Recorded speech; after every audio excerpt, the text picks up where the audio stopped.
são 9 séculos. Né? 9 séculos depois, uma identidade entre a estrela e o dragão. Portanto, vamos estar muito atentos e vamos aprender para depois, e vamos interagir com a professora Anabela Rita, que é uma pessoa, uma oradora super aberta, empática, ela aceita as perguntas, permite ser interrompida, para ela não há realmente limitações e é uma das coisas mais agradáveis de tê-la como oradora. Não? Eu passo a palavra já de uma vez à professora Anabela Rita, que já é parte desta casa, não é nenhuma estranha, nós já conhecemos e é uma UCBista mais. UCBista somos nós da UCB. Portanto, é mais uma UCBista. Bem-vinda, doutora Anabela Rita, é um prazer estar aqui consigo Muito, hoje. muito obrigada. Estão a ouvir-me? Estamos. Então, pronto. Muito obrigada, professora Digna Tovar. Eu começaria com saudações, felicitações e um agradecimento pelo honroso convite para estar aqui. Estão a celebrar aí os 30 anos do Centro de Língua Portuguesa em Caracas, na Universidade Central da Venezuela, portanto, isto de alguma forma é um enlace entre dois países através de um duplo Camões, porque é o Camões Instituto e é o Camões Autor, que está no seu 5º centenário a ser celebrado. Portanto, as felicitações por 30 anos de trabalho que eu, dos últimos tempos em que conheci a professora Digna Tovar, verifiquei que é um trabalho empenhado e apaixonado, e o desejo de que este aniversário seja o início de um novo ciclo de mais 30 anos fabulosos, que depois quereremos mais. Amém, amém, amém. Portanto, na pessoa da professora Digna Tovar, eu felicito toda a organização e quer a Universidade, quer o Instituto Camões, quer o centro, naturalmente, em que tudo isto se passa. O título da minha conferência é um título insólito, mas eu lembraria que Yuval Harari, no Sapiens, História Breve da Humanidade, faz a seguinte pergunta e tenta responder a ela. Como é que o Homo sapiens conseguiu fundar cidades com dezenas de milhares de habitantes e impérios que governam centenas de milhões?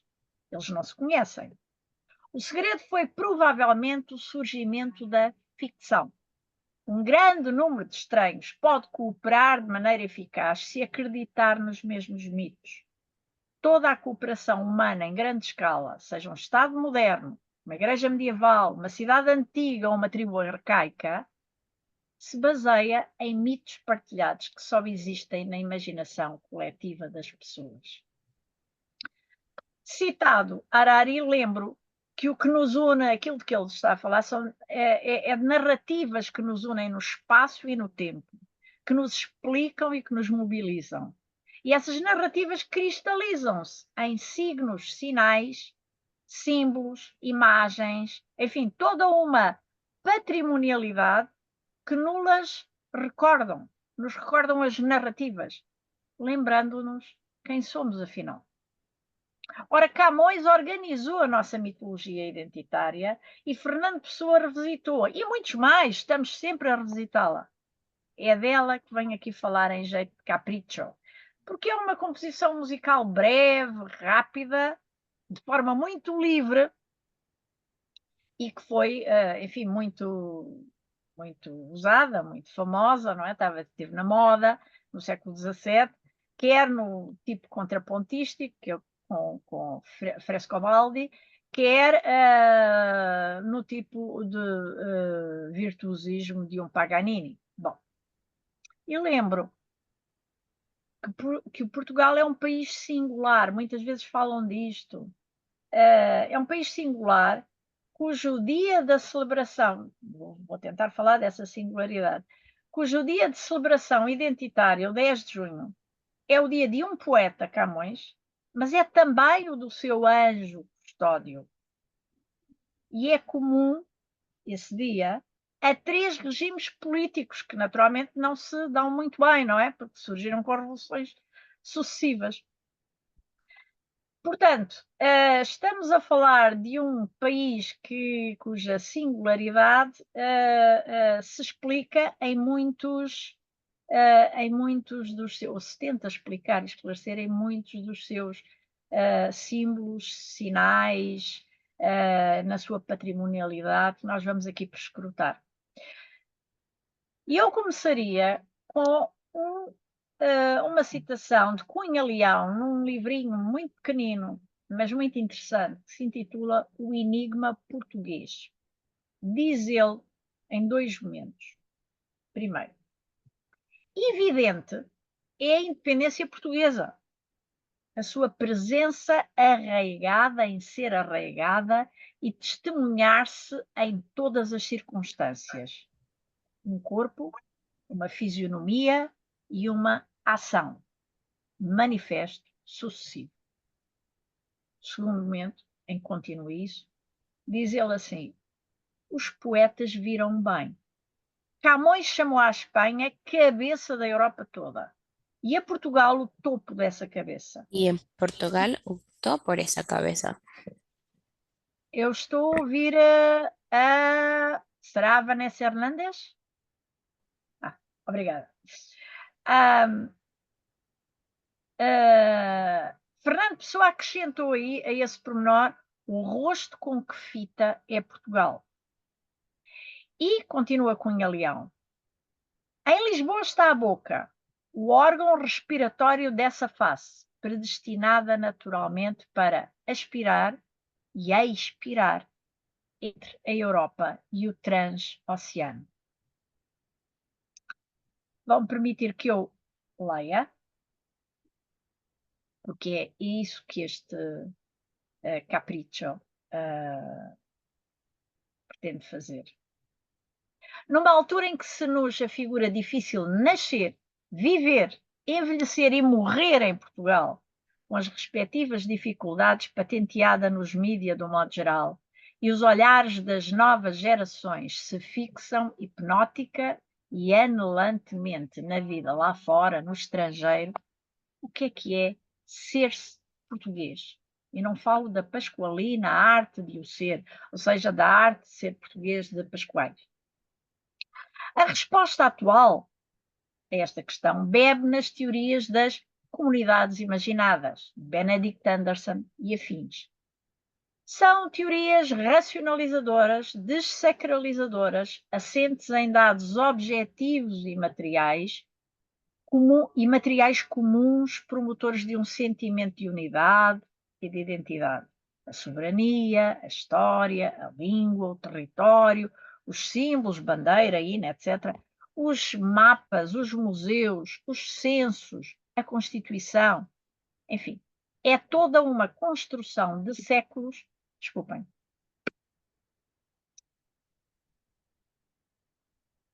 Salto agora.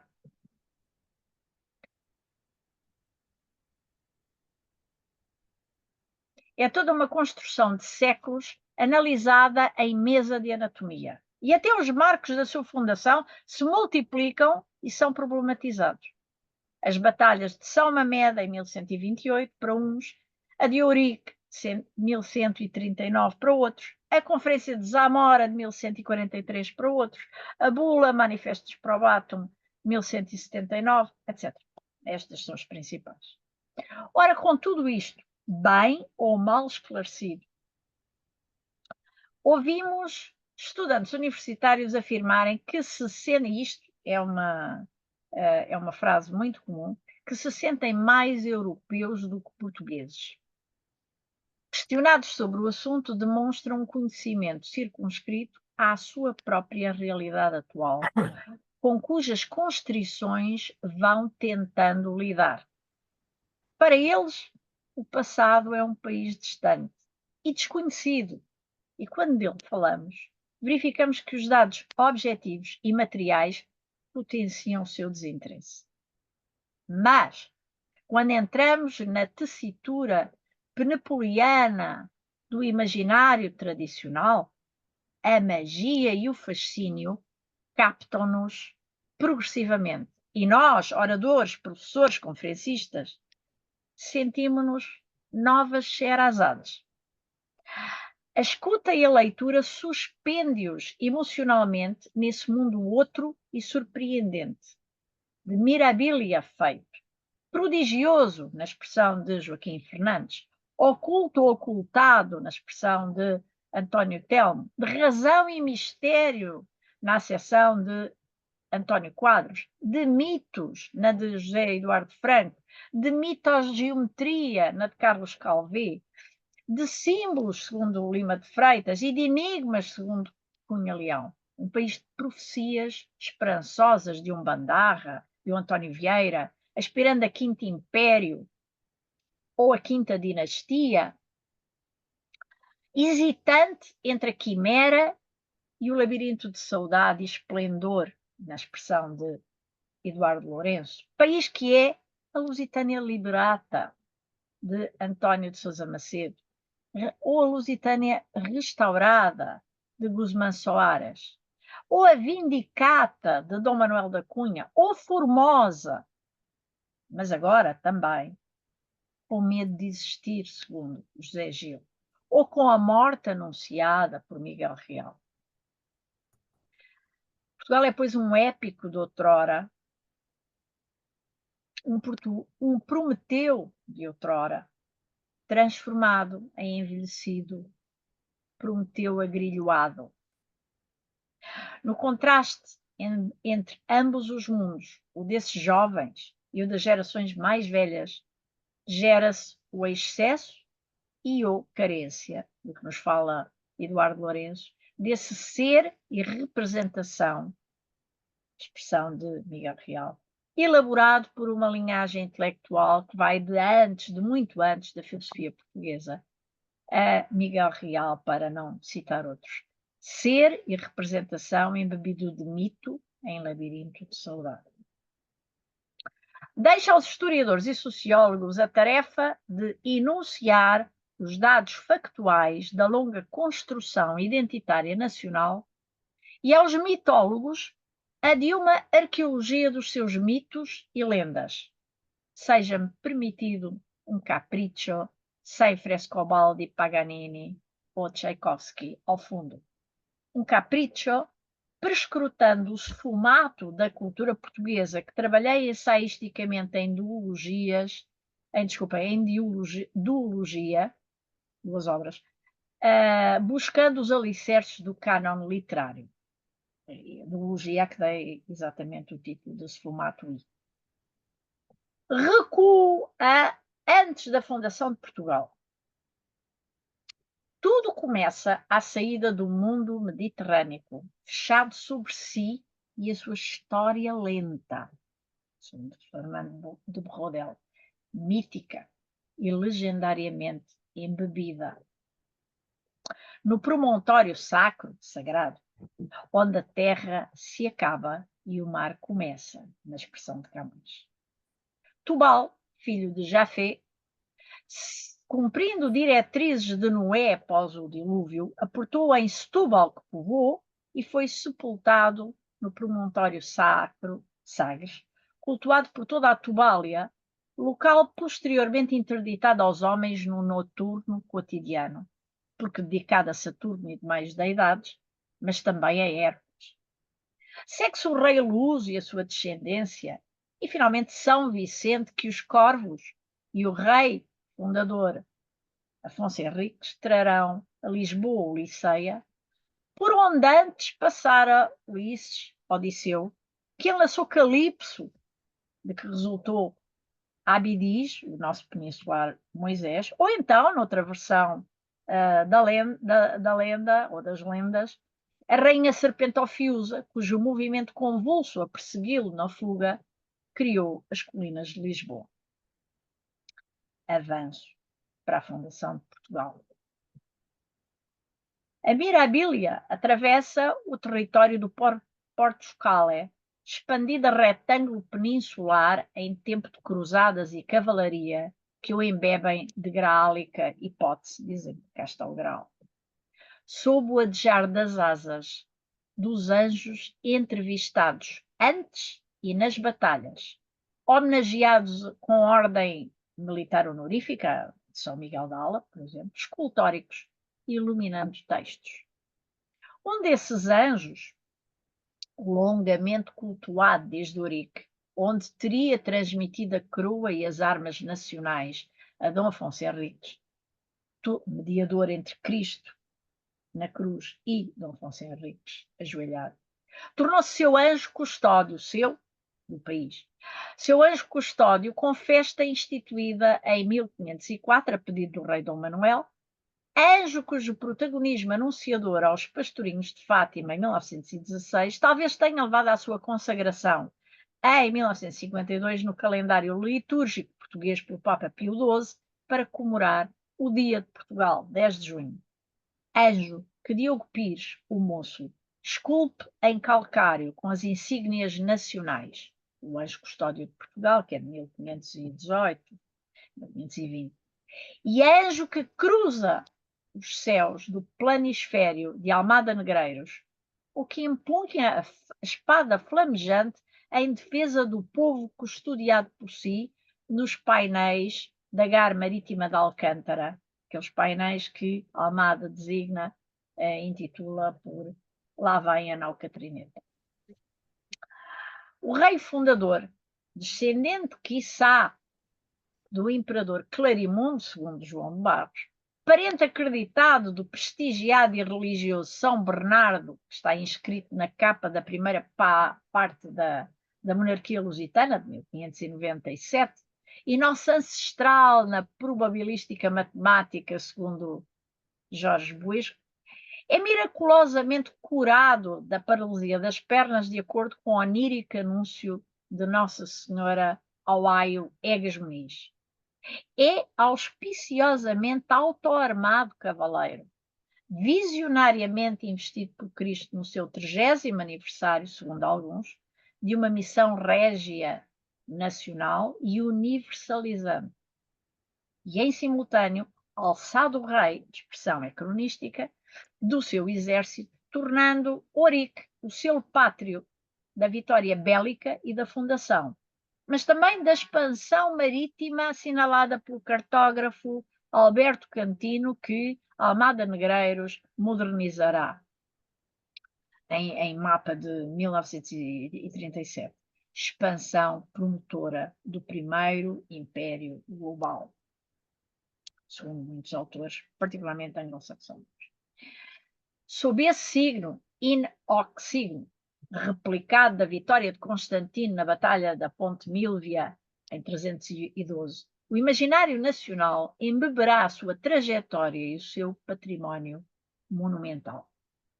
Refiro-me a alguns. Os mosteiros de Santa Maria da Alcobaça, de Santa Maria da Vitória da Batalha, de Santa Cruz de Coimbra, de Santa Maria de Belém, ou dos Jerónimos, vulgarmente conhecido em Lisboa, o Convento de Cristo e o do Bussaco, tudo isto e mais, todos estes conventos ensaiam uma geografia mnésica em que se projeta o chiaro-escuro do jogo de espelhos com os Lusíadas, e entre estes espelhos encontramos a Junqueiriana Pátria, de 1896, a Pessoana Mensagem, de 34, a Tocata para dois clarins, de Mário Cláudio, a Viagem à Índia, de Gonçalo M. Tavares, etc., etc. Todo esse imaginário expositivamente sinalizado no mundo português de 1940 e no Portugal dos Pequenitos, ambos celebratórios do duplo centenário da fundação e da restauração da nacionalidade, datas enunciadas na altura, 1140, 1640, 1940, com o político de São Vicente cindido pelo reflexo dourado entre uma mensagem profética e uma investidura de missão. E tudo isso, afinal, bem de acordo com a natureza de uma nação dotada de uma história do futuro e de uma chave dos profetas, ambos de António Vieira. Nação onde a relação intercultural afetuosa espreita no beijo eterno petrificado em sortelha, é uma disposição luxuosa, memento de um povo que se refundou na Ilha dos Amores preparada por Vênus e oferecida por ela para a união entre o humano, os segundos argonautas, e o divino ou sobre-humano, as ninfas. Gesto motivado pelo desejo da deusa de que, eu cito os Lusíadas, de que haja no reino neptunino onde eu nasci, progenie forte e bela. Progenie dos filhos dos homens com as filhas dos deuses, subvertendo a imagem bíblica. A estrela dos Reis Magos deslocara-se da crística e oriental Belém para a portuguesa e ocidental à beira Tejo, passando pela serra que entretanto nomeia, cultuada por pastores em enigmático santuário, sob a invocação henriquina de Nossa Senhora da Estrela, no século XV, protetora dos navegantes. Assim relaciona e ilumina a estrela dois inícios de ciclo, o cristão pela natividade, o laico expansionista pela expressão marítima, e tudo isso na foz do Tejo, onde o tempo se encontra com a oceânica eternidade.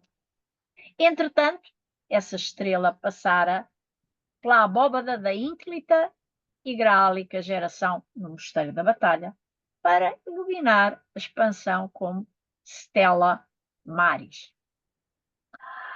Seguindo a estrela, Portugal avança em direção a um ilusivo Preste João das Índias, ou de África, que a realidade localizará por fim na Abissínia, dirigente confirmado entre as maravilhas de Marco Polo, senhor de um cativo Pero da Covilhã, e de que Padre Francisco Álvares nos dará a verdadeira informação em 1540. É um Preste João beneficiário da fonte da juventude e da árvore da vida junto ao velho Éden. E autor de cartas, quiçá forjadas pelo bispo Otto de Freising, ao imperador bizantino Manuel I Comneno, ao Papa e a Frederico Barba Ruiva e muitas outras cartas. E nessa acidentada história, Portugal vive aventuras entre encontros com sereias.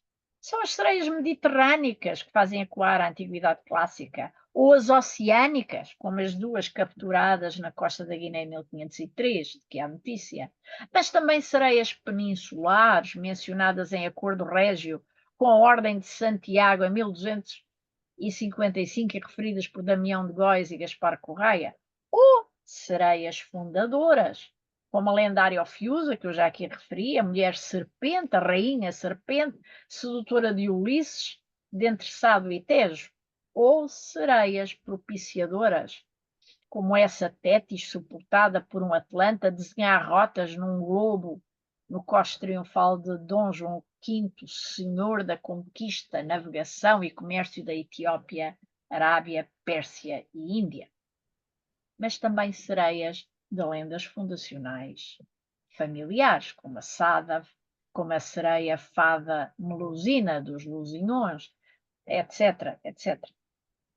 Aventuras a que não faltaram tritões, nem embaixadas ao Papa com elefantes, papagaios, macacos e um rinoceronte.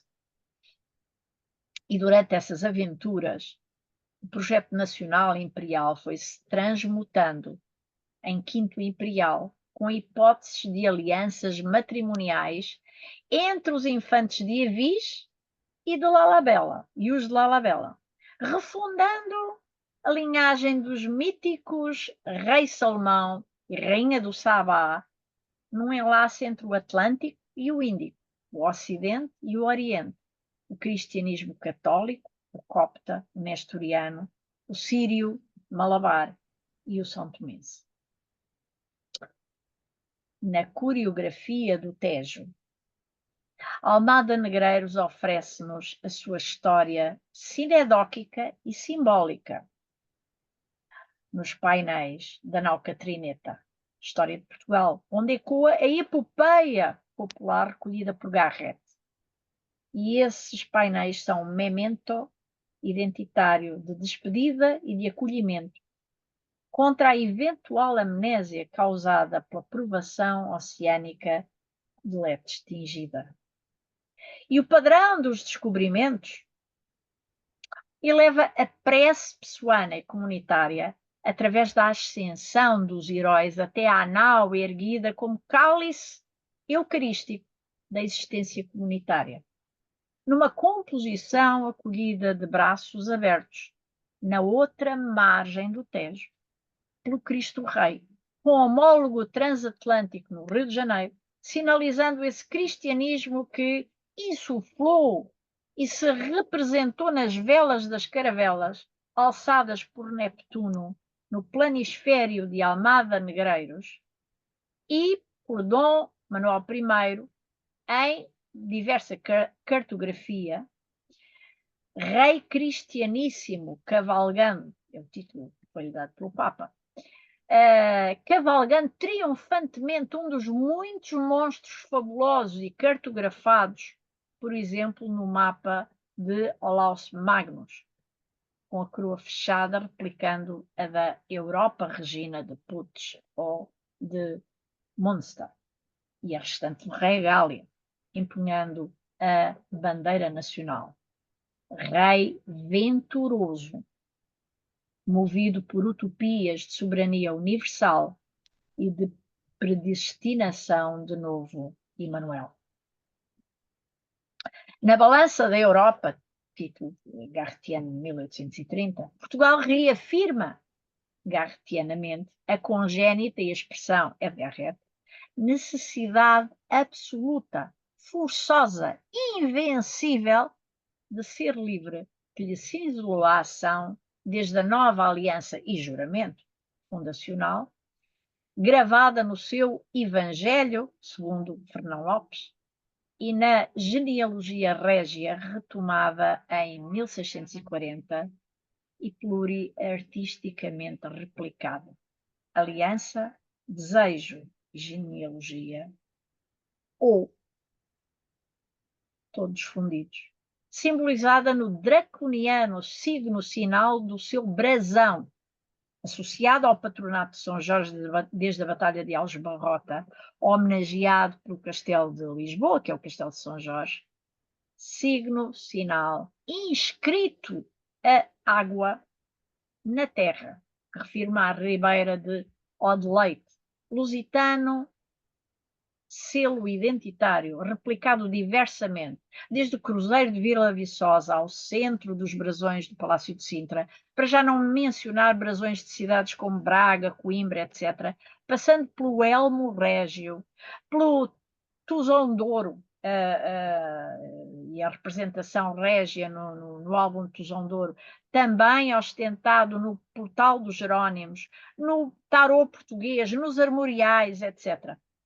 Em tudo isto espreitam as serpes ou serpentes aladas, sueva e celta, as cultuadas pelos Ofis, o povo das serpentes, e a serpente de bronze de Moisés, insinuando a fusão religiosa e a crística identificação nacional na literatura, mas também visíveis, essas serpentes, nas armas régias luso-brasileiras da Casa de Bragança e da Imperial Brasileira e nas da Ordem de Cristo. É esta vertigem de imagens que passam pela retina, verso de Camilo Peçanha, nas galerias da história, parcialmente evocadas por Júlio Dantas, na convocatória hipotipose, através do mosteiro da Batalha da sua conferência Heroísmo, conferência proferida no Rio de Janeiro em 1923, é essa vertigem de imagens, repito, que constitui a apertada, a imensa, a densa malha de razão e mistério de Portugal, para voltar a António Quadros. Figurações e emblemáticas de um ser pátrio, de um São Portugal em ser, na expressão poética, feliz, densa, simbólica de Fernando Pessoa. São Portugal em ser entre telúrico, dragão e celeste, estrela. É tudo isso que identifica, afinal, sob o arco da sua estrela, esse desconhecido coletivo cujo tempo se cultua. Um Portugal que se revisita garretianamente em crises sucessivas, desde 1383-85, no pós-Alcácer Quibir traumático, etc, etc, etc. Nação que endoidece de amnésia de Garreta Junqueiro, que se consciencializa com António Quadros, que se psicanaliza com Eduardo Lourenço, que se sinariza em Viagem Saramaguiana e que morre luminosamente no início do milénio com Miguel Real. É um livro de A Morte de Portugal, um livro de 2008. É, pois, esse ser português, atualmente atacado pelo revisionismo histórico, que devemos reanimar, reencantar contra o desenchantement de um monde, de um Max Weber, expressão de um Max Weber e de Marcel Gauchet na análise da caminhada do imaginário ocidental, não para lhe aplaudirmos incondicionalmente a ação, mas para sentirmos na história assim serzida as mais profundas razões e desrazões que nos constituem como comunidade e nos conferem identidade, inteligibilizando os nexos da patrimonialidade material e imaterial nacional, vestígios do que fomos, estímulos do que poderemos vir a ser, do que, na expressão de Garrett, do que tem sido e do que ora lhe convém ser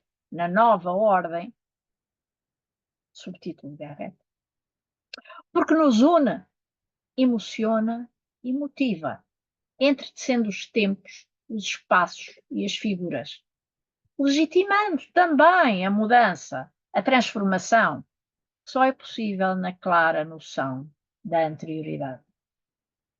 Ou então, lamentavelmente, subimos para uma jangada de pedra, sem vela nem vento, sem remos nem motor.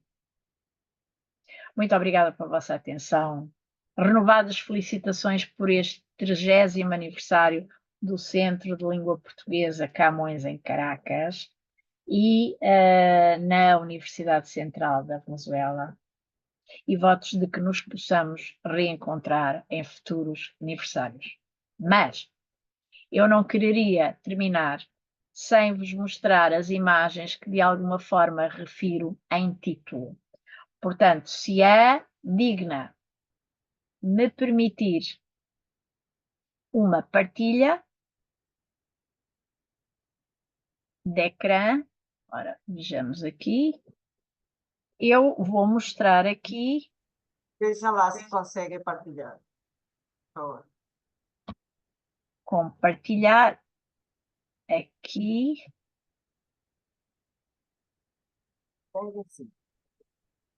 Esta imagem.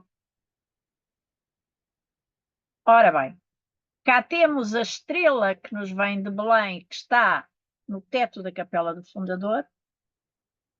Desculpa. Cá temos o tal Rio Dragão Azul, a Ribeira de Odeleite. Curiosamente, foi o meu marido que me falou nela, sendo eu de origens algarvias, mas foi ele que acho que terá brincado muitas vezes junto deste rio. E aqui temos o dragão assumido nos brasões régios e nas armas de Portugal. Aqui assim, no armorial da Cavalaria da Ordem de Tusão de Ouro, pensa-se que seja a representação do rei Dom Duarte, e no caso das serpes, dragões, enfim, de Dom Manuel, mas que recua muito no tempo e que, evidentemente, não estão apenas aqui, mas que perpassam toda a nossa patrimonialidade. E eu, agora sim, suspendo-me para não vos cansar, mas deixando-vos com a imagem que vai da estrela ao dragão que aqui nos ocupou na identidade nacional. Bem-ajam. E que Obrigada, maravilhosa, espetacular. Quanta história numa conferência. Meu Deus, 9 séculos. Realmente os jovens portugueses não é fácil, não deve ser fácil para eles, porque é realmente um período muito extenso, muito rico, há muita coisa para aprender e para saber. Obrigada, muito obrigada. Vamos ouvir os comentários. Eu quero só formular um agradecimento muito especial aos jovens tradutores que estão aqui e que devem ter tido um trabalho insano com esta tradução e interpretação. E, portanto, um agradecimento muito especial, uma palavra muito especial. Penso que o professor Luís Guilherme Lares será a pessoa que tem, enfim, coordenado mais o grupo, mas, portanto, um agradecimento para toda a equipa por esta tradução que vai facilitar o acesso. Pronto, e bem-ajam para a vossa atenção. Obrigada, obrigada. Os tradutores querem dizer alguma coisa, fazer algum comentário, falar, dizer algum, apontar, né? Dizer alguma coisa à nossa oradora? Senão vamos passar as perguntas. Alguém tem algum comentário dos tradutores? Luís, Jéssica, Vanessa, Angimar, alguma pergunta, algum comentário? Que tal o trabalho? Oi. Aham. Bom, Vanessa e Angimar, elas não podem falar porque elas estão na cabine. Então, elas têm aí o microfone ligado, mas nós não ouvimos aqui nesse canal. Se ouve no canal de espanhol. Eu quero falar que bom, que acho que foi um desafio. Foi um desafio porque, para além da língua, acho que são as referências. E penso que foi desafiador porque um intérprete, um tradutor tem que conhecer muita, tem que ter, e por vezes nós, no exercício profissional, não damos importância ao conhecimento histórico, ao conhecimento cultural tão aprofundado, não é?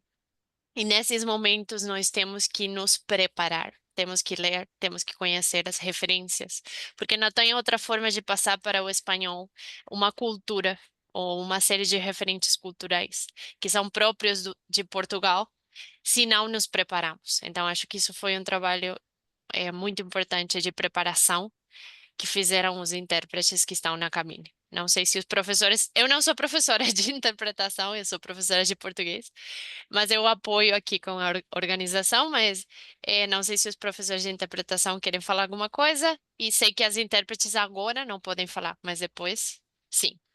Obrigada. Obrigada por esclarecer esse detalhe. O Luís, são o Luís e o Juan, que são os professores, certo? São, sim. Luís e Juan. Ok. Bem, vamos abrir os Acho que comentários. houve uma dificuldade acrescida. Falou só tem aqui CLP. A Jéssica. Jéssica, a dificuldade acrescida é que muitas vezes eu também usei hiperligações para vos facilitar o acesso àquilo que estava a referir, mas essas imagens são cristalizações de uma narrativa mais vasta e, naturalmente, não possuindo o conhecimento dessa narrativa, não tendo vós o conhecimento dessa narrativa, é natural que a dificuldade se mantivesse, não é? Portanto, são de louvar pelas dificuldades que este texto deve ter constituído para vós, que vos deve ter apresentado. Bem, obrigada, Jéssica, obrigada, doutora Rita. Vamos ouvir as pessoas do público. Tem perguntas, comentários, por favor, querem acrescentar, querem o que quiserem, estejam à vontade.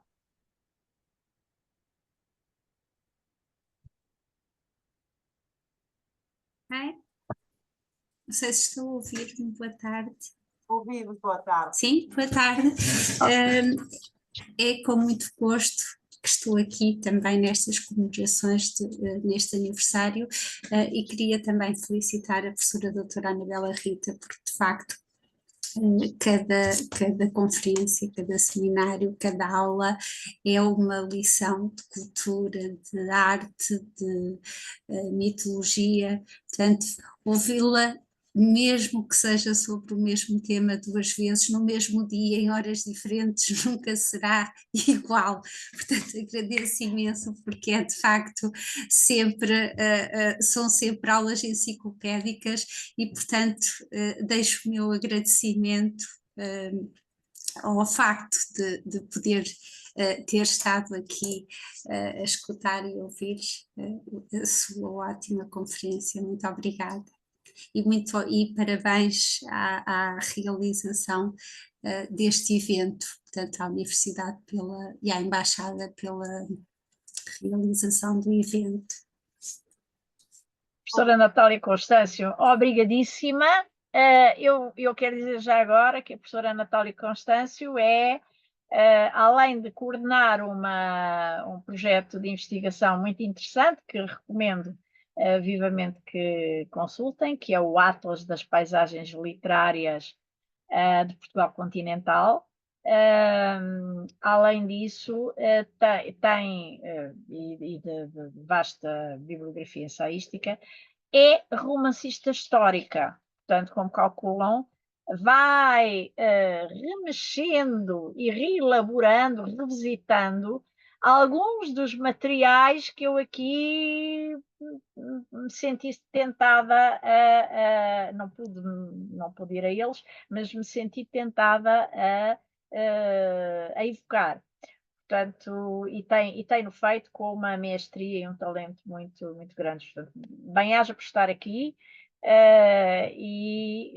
vamos nos reencontrando através destas afinidades eletivas.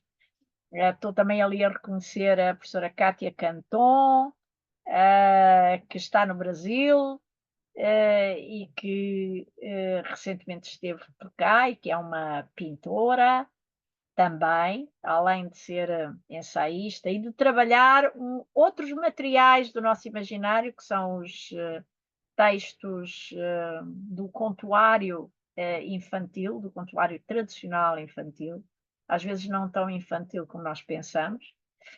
E bem-aja também por estar aqui. E uma orientanda, a Elizabeth Steinmetz. Pronto, não estou a ver todos, mas aqueles que aqui estão, bem-ajam por estarem. E obrigadíssima. Muito obrigada a todos. Mas eu senti mesmo, Anabela, essa vertigem de imagens de que a Anabela fala. Eu senti mesmo essa vertigem de imagens a passar. E pensava, é difícil para nós, estrangeiros, professores em português, como passar toda essa vertigem é tão forte e é tão extensa que realmente eu acho que para um professor de português passar todo esse imaginário tão rico não é nada fácil.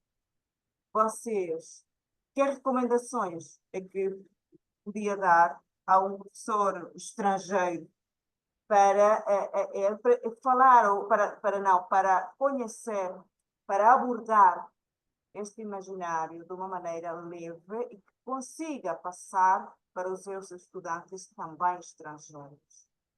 Como podemos, para facilitar o nosso trabalho, como é que podíamos fazer? Bom, essa é uma pergunta complicada, de resposta complicada. A pergunta é de resposta complicada. Mas, no fundo, se nós formos olhando para imagens da nossa patrimonialidade, sejam esculturas, sejam pinturas, sejam monumentos, Se nós formos olhando para, ou ilustrações, também mostrei algumas,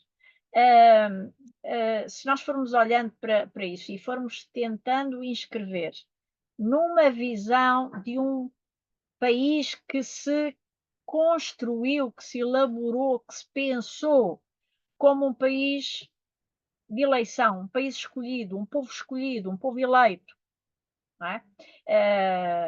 De um modo geral, os países onde da chamada cristandade, onde o cristianismo se implantou,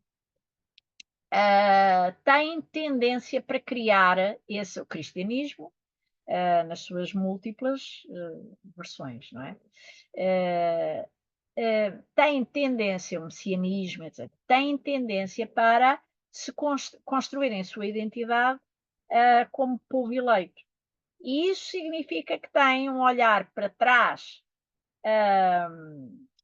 como, se quisermos, uma origem miraculosa, desenhada, nós diríamos nas estrelas, mas portanto, desenhada na vontade divina, é por vontade de Deus, não é? De alguém que nos ultrapassa e que se projeta no sentido de um futuro que é universalizante, que é globalizante.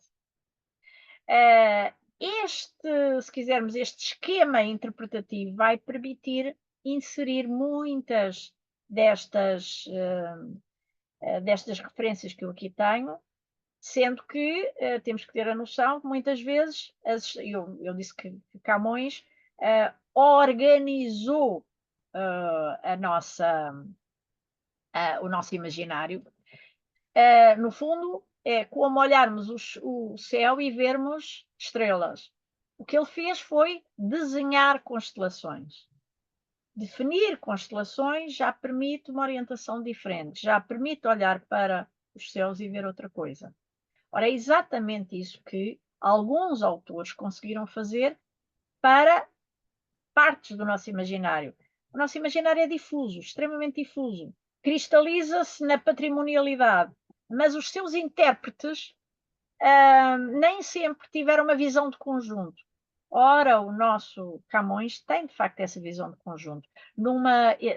Transmite, organiza e dá-nos uma visão de conjunto que a partir dele está organizada e por isso a pessoa não organiza outra, revisita, não é? Na conferência de encerramento do SILB, do colóquio internacional, o 10º colóquio dos colóquios internacionais luso-brasileiros, o Onésimo Teotónio de Almeida, o professor Onésimo Teotónio de Almeida, explicou que, do ponto de vista dele, Camões tinha formatado a conversa nacional. E, no fundo, é isto que está aqui em causa. É de tal forma que, dizia ele, a revolução científica maior não é a passagem do Cabo das Tormentas. E nós falamos dessa passagem. E falamos do Almirante do Fim do Mundo e na expressão de Ana Barqueiro, etc. Ora, o que foi de facto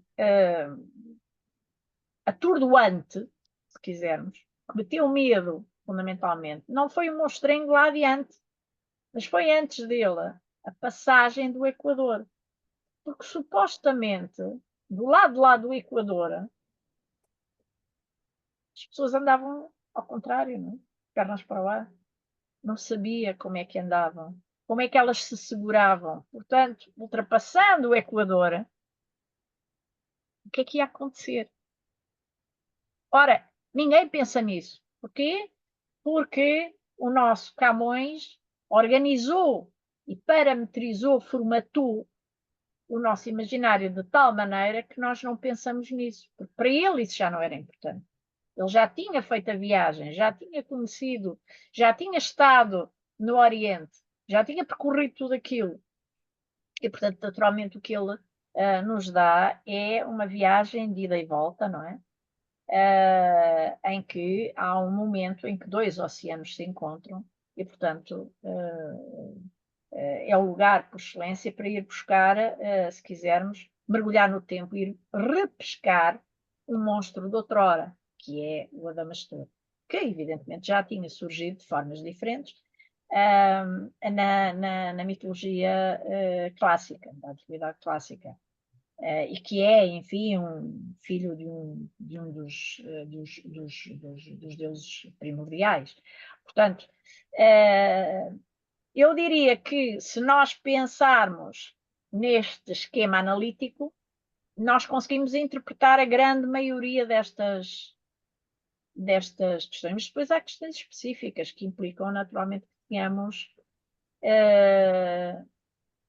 que tentemos conhecer as lendas e porque isto é muito. A tessitura é feita de um fio muito luminoso, que é o fio da lenda, é o fio legendário, não é? E, portanto, é esses fios luminosos que nós vamos. E esses fios luminosos elaboram a história, elaboram a nossa existência. E esses fios têm que ser vistos nas narrativas de uma certa cronística, nas narrativas dos poetas, porque a poesia narrativa, enfim, fundamentalmente a épica, fornece-nos muito dessa informação. E, portanto, eu diria que, mas não esquecer as imagens, porque as imagens permitem o passeio, permitem relacionar uma estrela com outra e perceber o desenho da constelação. Muito obrigada, essa resposta espetacular. Espetacular, acho que sim, que esse é mesmo o esquema. Então vale a pena realmente abordar Camões, compreender mesmo Camões, que também não é fácil. Não é nada fácil. Não é fácil, não. Mas nós estamos a fazer um grande esforço neste momento, porque estamos a trabalhar com Camões, estamos a ver Camões, estamos a abordar Camões, precisamente para compreender um bocado mais quem, ou o que é ser português, como é que ele descreve aquele país ou aquela nação épica, realmente. Atualmente, porque a minha pergunta? Porque nós somos professores de português e damos aulas de estrangeiro, mas, por exemplo, eu estive em Portugal, acho que no ano passado, em junho, e no dia 10 de junho é feriado, e eu saí, andei lá pelas ruas a perguntar aos jovens, perguntar, olha, o que é que vocês estão a celebrar hoje? Por que é feriado? Sei lá, por quê? É feriado. E são jovens portugueses. E Exatamente. os nossos estão cá a celebrarem o 10 de junho, o dia de Camões, e somos estrangeiros. Mas os portugueses, muitos, eu entrevistei vários adolescentes, adultos, que não faziam ideia. E a Anabela fala de conhecer o hoje, para conhecer e para compreender hoje é necessário conhecer o ontem, né? O anterior, o que é que aconteceu, de onde que nós vimos. Então, eu acho que os portugueses jovens, esta juventude tem um vazio aí, há uma lacuna, acho. Então, o que é que acha? Mas que é promovida pelo ensino que tem, pelas leituras que tem, pelas circunstâncias múltiplas que tem. Para eles, a resposta sobre o que é ser português está naqueles elementos objetivos que eu estive a falar. São os mapas, os censos, os modelos. Isso é tudo o que é objetivo. Claro que nós ainda estamos a falar de um dos elementos e eles já estão a dormir, porque aquilo já não lhes interessa, não.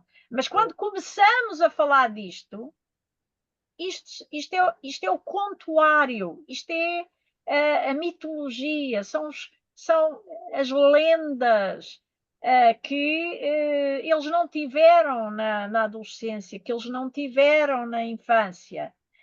E, portanto, a que se agarram, ficam completamente seduzidos como por um canto de sereia, digamos assim, e aí estamos nós a contar histórias. Eu, quando pergunto, às vezes, a jovens como é que interpreta a bandeira, e eles me dizem, pois, o verde significa esperança, o vermelho sangue, e depois os castelos, bom, é porque conquistamos muitos castelos, e depois a esfera armilar, pois, é porque nós fizemos descobrimentos, e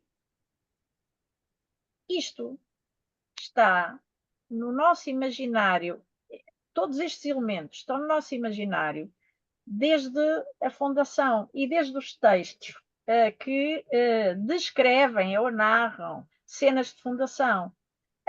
Urique, é claro que nós temos a narrativa mais completa já no século XVI, mas antes disso havia narrativas e havia uma tradição. Não sabia exatamente até que ponto de pormenor a tradição chegava, mas naturalmente aí está a pequena sequência que nos explica porque que são as armas de Portugal, isto, claro, dito com todo o pormenor, numa narrativa do século XVI, mas que já consagra muito o que vinha antes. Ora, estamos a falar de séculos em que aquilo está codificado e explicado. Eles não conhecem essa narrativa, é a monarquia lusitana do Frei Bernardo de Brito, monarquia lusitana de Frei Bernardo de Brito, e seguido de Frei António Brandão. Portanto, são os dois que fazem as primeiras. Frei Bernardo de Brito faz os primeiros 2 volumes, depois o outro continua, embora ali no terceiro haja uma certa dúvida sobre momentos em que parece ser um, e no segundo também. Bom, seja como for, aí está codificada, estão codificadas as armas de Portugal, e explicado porquê, e supostamente ter-nos-ia sido concedidas por Cristo, ao mesmo tempo que ele instituiu o reino, ele instituiu um projeto. Esse projeto, ele disse, nessa visão, ou nesse milagre, segundo alguns, nessa aparição, segundo alguns, ele disse: eu sou o fazedor de reinos e de impérios. E quando diz que tu e a tua descendência terão inoxigno se cumprires esta aliança, se cumprires este pacto, se cumprires esta missão, terás, digamos assim, muito sucesso, e ele está a dar o aval ao projeto que primeiro é nacional, telúrico e territorial aqui na Europa, na peninsular, para que ele se transforme em projeto internacional, imperial, etc. E que mais tarde venha a ser sonhado o Quinto Império, que era um império de fraternidade em que não haveria, evidentemente é uma utopia, não é? Em que não haveria quem mandasse, e por isso o imaginário do Quinto Império tem como rei uma criança, que é exatamente, e deixa de haver presos.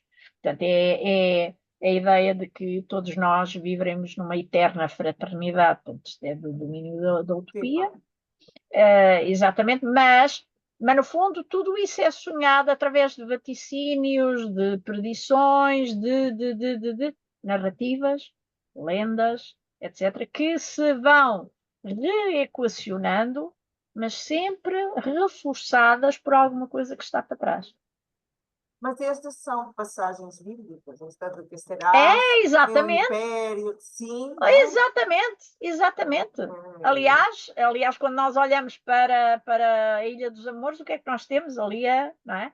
Já não são os filhos dos deuses, os filhos de Deus que gostaram das filhas dos homens, mas temos, ao contrário, em qualquer dos casos, tudo isto é uma espécie de concerto contrapontístico na cultura ocidental, com outras culturas, naturalmente, com todas as culturas com que se vai confrontando e com que vai dialogando, porque delas bebe e a elas dá. E, portanto, em dada altura, nós encontramos, se quisermos, temos muita dificuldade em reconhecer fronteiras entre elas, porque de facto o diálogo é isso mesmo. vai fundindo, vai embebendo os imaginários uns dos outros. E a senhora usou várias vezes, embebida, embeber, Porque é fluido, porque é muito fluido. É muito interessante isto. É muito interessante, é muito rico, há muita coisa para dizer e para aprender. Eu acho que os nossos estudantes hoje aqui tiveram uma aula magistral, espetacular e irrepetível. É disso que se trata, de aproveitar este tipo de partilhas, porque a professora está aqui a partilhar um conhecimento que nós temos metade do conhecimento que ela tem, portanto, por isso está aqui partilhado para nós. Realmente, e agradecemos imenso, não temos como agradecer esta partilha. Olha, eu agradeço imenso o prazer e a honra foram meus. Mas eu queria já agora, estou aqui a ver o Francisco Nuno Ramos. Francisco Nuno Ramos é um grande amigo, a quem devemos uma obra fabulosa, que é o Observatório da Língua Portuguesa. Foi o conceptor, o autor do projeto, é o seu eterno operador, obreiro, e está aqui a ver-nos, divulgou este projeto com toda a paixão e está aqui também a celebrar os 30 anos deste Centro de Língua Portuguesa. Francisco, bem-vindo também. Queres dar a tua mensagem de parabéns, de felicitações aqui à professora Digna Tovar? Bom, primeiro, dar os parabéns à Anabela, dar os parabéns a ti por esta lição. A Digna, já tive a oportunidade de falar com ela e, de facto, está a fazer umas comemorações dignas, o que é próprio da Digna, mas que marcam, de facto, um departamento que foi criado há 30 anos e que eu tive o prazer de ser um dos agentes dessa criação. Pois, porque estiveste no Camões naquela altura e muita obra fizeste lá nesse Não, eu tempo. fui o primeiro diretor desse Esse departamento. Quantos anos é que estiveste aqui, Francisco? 5, 6? dois. 2. Sim, eu lembro perfeitamente. A Cátedra Fernando Pessoa foi criada por Francisco, Sim. aqui na Escola de Letras. São momentos, aqueles anos foram anos maravilhosos.